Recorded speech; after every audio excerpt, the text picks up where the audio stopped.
Hi, I'm Tansel. Hi, I'm Monique. And today we've got something special. We thought we want to get together a channel for everyone that's into personal development, personal growth, all that kind of stuff. And the work that we do embodies all that. And I wanted to do something special. I wanted to make a video with my wife. Thanks, yeah. I I think the important thing for us is contribution to society, and the good thing about us is we try and do that to the best of our ability with the jobs and work and everything that we do.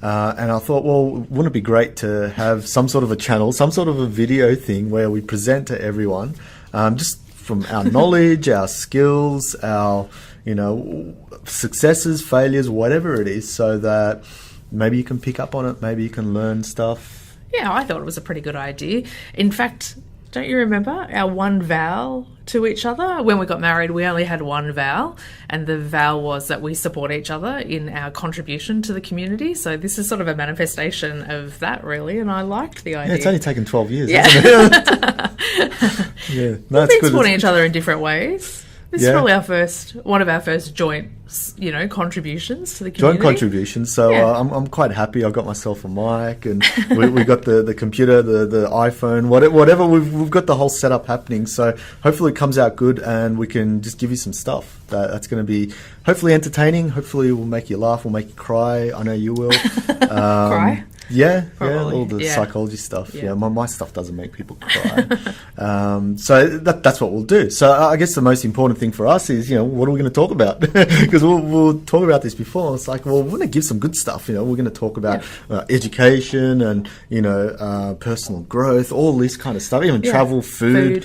But I thought, hang on, well, what's the overarching theme? And the overarching thing you came up with was with what? It's absolutely contribution to the community through the sharing of knowledge. I think that's why we go on things like podcasts and go to books and YouTube channels and even TV. There's a level of sharing there, and in that sharing we feel connected to other people. So we thought, why not leave a legacy like this? We speak in front of lots of different audiences, so this for us is just a different type of audience to share in front of, and to really genuinely give of ourselves to community and give what we both feel passionate about and what we're gifted with to share to the community. Okay, it's enough of advertising us. Okay.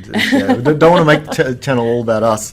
It's all about you guys. So what can we share? What's one thing that's on your mind now? Because I know we did a little video before, man, on anxiety, right? And that was a nice little video. You could probably check it out, once we upload it one day. And but what's something that you could share with people now that's watching? There's this one strategy. Most of us, we get stressed, and there's so many ways that people in our very, very busy lives try and de-stress and unwind and feel relaxed. I mean, there's so many products on the market that are designed to help you to feel calmer and to feel settled. And there's such a consumer market trying to sell you emotions of happiness and calm. But when people feel really frazzled, some of the best strategies are free. And one of the ones that I give to people all the time is just deep breathing. We've clearly, we survive on breathing, but sometimes when we get stressed, we hold our breath and we don't realize we're doing that, or we breathe in a shallow way. We stop taking those nice deep breaths that keep everything moving smoothly. We sometimes breathe as almost reflective of how busy our brain is working, and yet on the weekend or when we're really calm, our breathing slows down with us, which is sometimes why at the end of a weekend you do feel relaxed. And people forget that it's also part of your breathing. So just teaching people to really just be mindful of slowing down. And I actually teach this technique, and there's different ones on the market, but the one I teach is called 5-1-5. So you breathe in for 5 seconds, you hold it for 1, and you breathe out for 5. And I think deep breathing's been given as a remedy for many years, and it lost its value, I think, because maybe it was overused or misunderstood. But the science behind breathing well into your belly and slowing down absolutely backs up. So when you say to people that, just stop, take a breath, that's not exactly the best thing to say, is it? I think, you know, what happens is that metaphorically it's a really good recommendation, but people get confused on the how.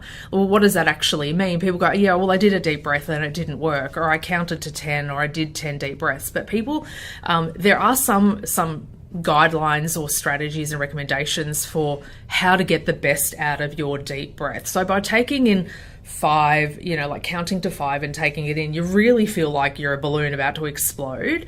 And for those people that have sort of some issues with stress or even anxiety, you might get a tightness in your chest because it's really slow. So like, I'll demonstrate it, and you can try it. I'll do it twice, and then see if you can follow me with it. If you do it correctly and you do it 10 times, which we won't do today, but if you do it 10 times, your body will actually induce a stress response. Your parasympathetic nervous system will kick in and actually do some of the relaxing for you without you having to seek to keep your hands busy or to keep your mind busy by, you know, scrolling through Facebook in order to help you to switch off from things you're worried about. So help your body to help yourself. That's what I usually say to people. So I'm going to do one. It's funny, before you do one, I actually tried this on the weekend. Oh, yeah. We went away. Oh, yeah. I was unwell. Yeah. And that's right.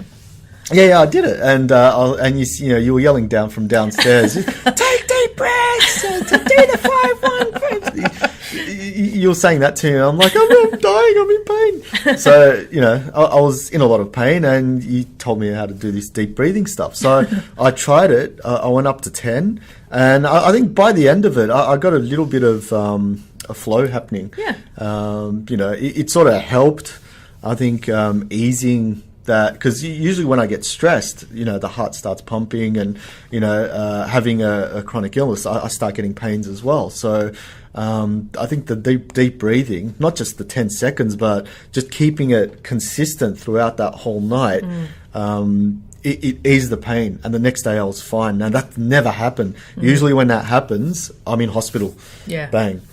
So it does help. So yeah, maybe you can show us there's now. actually a lot of medical science that where now doctors through their medical training are being taught to teach their patients deep breathing and mindfulness techniques, actually to reduce things like chronic pain rather than going getting, you know, the Panadol or Panadine Forte in some cases. Well, for a Turkish person, that's like the cure for every disease. Panadol.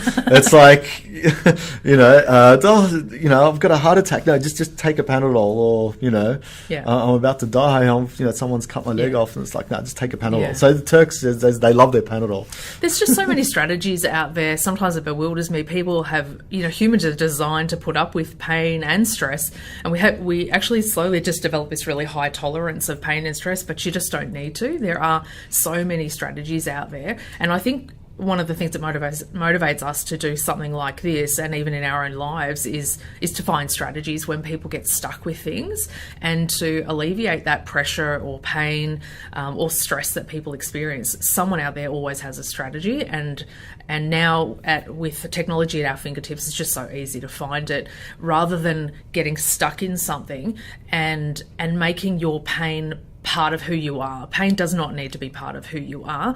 Your stress, your illnesses don't need to be as significant as your legacy or enacting goodness. And I think if anything like pain and stress and pressure stops you from it being the best person you can be and enacting goodness, you know, I don't know. I think that's reduces. Let's do some breathing. Oh, you want to do some breathing? All right. I want to do some breathing. Yeah. Okay. So you do 5-1-5. It's breathing in very slowly for 5 seconds, like 1 cat and dog, 2 cat and dog, 3 cat and dog, etc.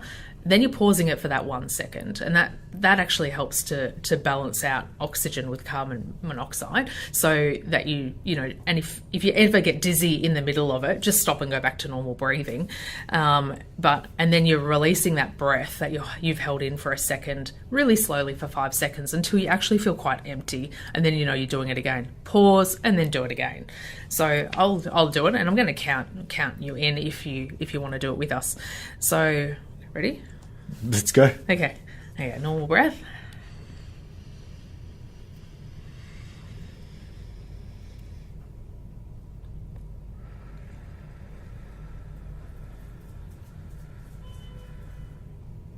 And that was one. That was one. We do that 10 times. Do it again. Okay.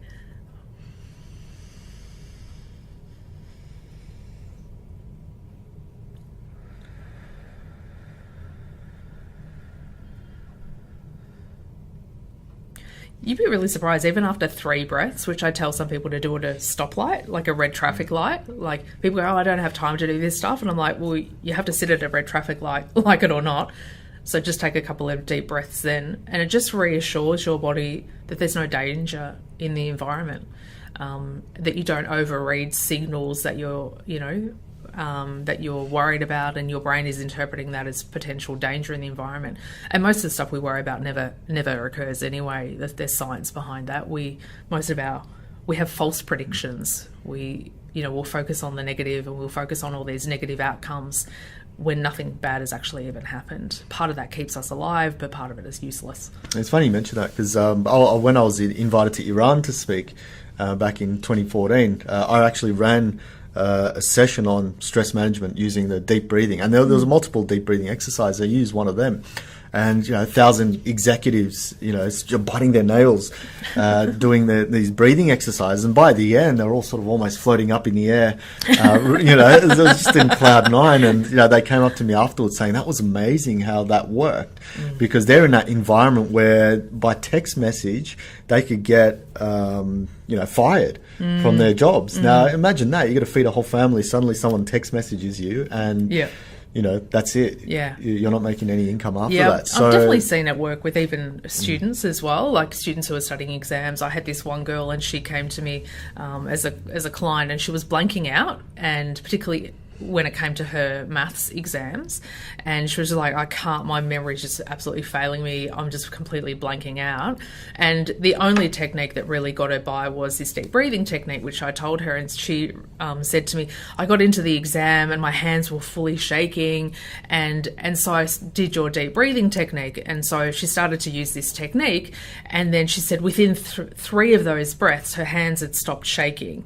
And then she said, so then she went on to do this 10 times, and then she actually felt really calm and had no blackout, in the exams or blanking out, and was able to do her exam. So little strategies like this, they really can rescue you from situations, and I teach people to do this all the time, particularly if you have panic symptoms, or you just need to be calmer. Happens to athletes as well. I mean, when we compete in memory championships, there's a lot of people out there just stressing. We have 1 minute sort of mental preparation time, and these people are stressing out, saying, oh no, I have to break my record, or I'm not going to memorize as well. They've got all this self-talk happening, but it builds up stress as well. And when they're stressed, they could be memorizing but when they go into the recall, because of that stress, they're forgetting, right? So deep breathing, or focusing on that, being relaxed state during that 1 minute period helps so much. And that's helped me a lot. I mean, I won 4 competitions using a lot of that stuff as well. So I think that is highly beneficial if you try it out. If you're in that stressful environment, wherever it is, go outside, go into the car park, go wherever, and practice that breathing. Even if it's for 5 minutes or something, or 2 minutes, just go and do it, and see, and let us know as well. In the comments, let us know how you went with the breathing.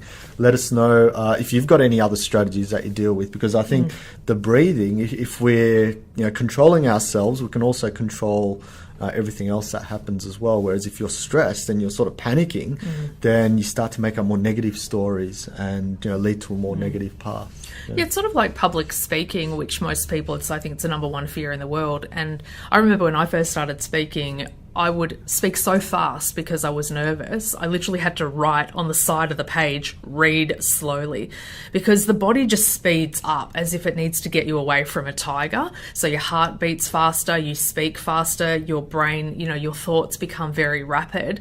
So, not necessarily the cure, but certainly a remedy for that type of response is doing its opposite. So training the brain to really calm down and tuning into the body, like be mindful of what the body is telling you, but give the body what it needs. So when people actually do that deep breathing, particularly 10 times, it does actually slow the heart rate down. So those endorphins that you get released into your system eat up, cortisol and adrenaline like Pac-Man eats the ghosts. And so your heart rate actually does slow down. So we're certainly not making it up, and it's not just a psychological technique. It is a strategy that has a physiological effect on the body. And if you don't believe me, take your heart rate before you do it and after you do it and see what the difference is. Yeah. And on that note, we'd leave it on the Pac-Man eating the ghost. You know, like that one? That's a good one. It just actually. shows my Good age, stuff. really. Yeah, I haven't yeah. got a Minecraft or, you know, some other funky. But there are other things that we example. could talk about in other videos. Like, you know, as a memory expert, we use a lot of visualization. So making up negative stories and how to make up positive ones. We can even talk about that next time and give some tips around that, because I know that it's not, breathing is great, but it's also the story that you tell yourself as well. So that's another whole video we can do. But thank you very much. I'll see you at home for dinner. That was a good one. Good one, huh? All right.